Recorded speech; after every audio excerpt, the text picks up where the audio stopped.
Director ने बस लड़की से अपनी आंखों की मालिश करने को कहा था, लेकिन लड़की ने उसकी बात गलत समझ ली। उसने खुद ही आगे बढ़कर उस आदमी को चूम लिया। तुम क्या कर रही हो? आर्यन ने चौंक कर पूछा। ये पहली बार था जब उसे मर्यादा और नियमों का पता नहीं था। आर्यन को लगा कि वो कोई अवसरवादी लड़की है। अपने लालची सौतेले माता पिता के घर वापस न जाने के डर से लड़की ने अपनी जिंदगी का सबसे बड़ा फैसला ले लिया था। और उस आदमी आर्यन मल्होत्रा ने जैसे ही उसकी सांसों की महक महसूस की, वो खुद को पूरी तरह शांत महसूस करने लगा। अगले दिन जो आर्यन हमेशा पत्थर दिल और बेरहम रहता था, वही उस लड़की के साथ बेहद नरमी से पेश आया। लेकिन पैसों की तंगी में घिरी लड़की फिर भी उससे उधार मांगने की हिम्मत नहीं जुटा पाई। आर्यन ने सोचा, जैसा सोचा था, एक और औरत जो सिर्फ पैसों के लिए मेरे पास आई है। उसने रूखेपन से पूछा, कितने पैसे चाहिए? लड़की तो सिर्फ 5000 युआन उधार लेना चाहती थी, लेकिन गलतफहमी के कारण आर्यन को लगा कि उसे 5 करोड़ चाहिए। उसने तुरंत लड़की में अपनी दिलचस्पी खो दी और कमरे से बाहर चला गया। उसने अपने असिस्टेंट को सख्त हिदायत दी कि वो उस लड़की को दोबारा कभी न देखे और पूरे शहर में उसके लिए काम के सारे रास्ते बंद करवा दिए। लेकिन उस रात के बाद लड़की गर्भवती हो गई। 9 महीने बाद उसने 3 जुड़वा बच्चों को जन्म दिया। पहले से ही तंगहाली में जी रही लड़की के लिए 3 बच्चों को पालना पहाड़ जैसा बोझ बन गया। दुर्भाग्य से बच्चे समय से पहले प्रीमेच्योर पैदा हुए थे, इसलिए तीनों को इंक्यूबेटर में रखना पड़ा। 1 महीने बाद उन्हें ऑपरेशन की जरूरत थी। जब लड़की ने बिल पर 10 लाख युआन की रकम देखी तो उसके पैरों तले जमीन खिसक गई। मजबूर होकर उसने उस आदमी का पता ढूंढना शुरू किया। उसके पास वो छोटा बैग था जो आर्यन उस रात भूल गया था। वो उसी के सहारे मदद मांगने पहुंची, लेकिन असिस्टेंट ने उसे देखते ही चिढ़कर कहा, कहानियां बनाना बंद करो, तुम आर्यन मल्होत्रा के बारे में कुछ नहीं जानती। अंदर बैठी दादी ने शोर सुना और पूछा, क्या हुआ है?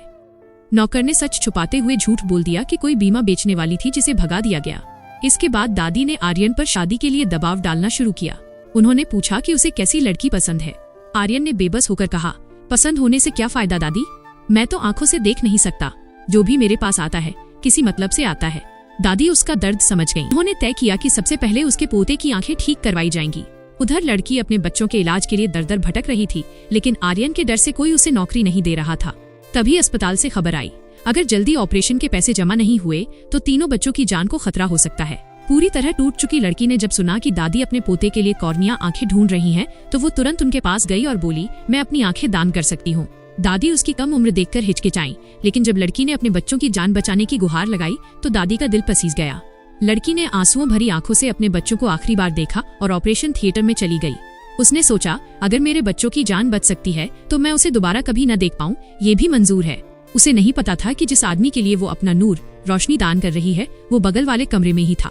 लड़की के बलिदान से आर्यन की रोशनी वापस आ गई। जब उसे पता चला कि किसी परोपकारी लड़की ने अपनी आंखें दी हैं, तो वो उसके बारे में जानने को बेताब हो गया। उसने गुस्से में कहा, उसका पति आखिर कहाँ मर गया जो इतनी जिम्मेदार लड़की को अकेला छोड़ दिया। ऐसे आदमी को तो नर्क में भी जगह नहीं मिलनी चाहिए। दादी ने एक सुझाव दिया, क्यों न तुम उसी लड़की से शादी कर लो, उसके 3 बच्चे हैं, मुझे पोते पोतियां मिल जाएंगे और उसे सहारा। आर्यन बोला, इतनी महान लड़की वो शादी करे या न करे, मैं उम्र भर उसका ख्याल रखूंगा। उसने तुरंत असिस्टेंट को उसे ढूंढने भेजा। उसे खबर मिली कि लड़की के लालची माता पिता उसे मानव तस्करों को बेचने की कोशिश कर रहे हैं। आर्यन ऐन वक्त पर वहाँ पहुँच गया। रुको, तुम लोग क्या कर रहे हो?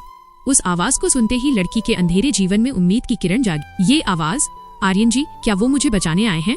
वो लड़खड़ाते हुए गाड़ी से बाहर निकली और आर्यन को अपनी आखिरी उम्मीद समझकर थाम लिया। तभी उन लोगों ने आर्यन को भड़काते हुए कहा, साहब, यही वो लालची लड़की है जिसने 9 महीने पहले आपको परेशान किया था। पहली बार लड़की को करीब से देखकर आर्यन का दिल पिघलने लगा, लेकिन उसे पुराना लालच याद आ गया और वो बेरुखी से मुड़ने लगा।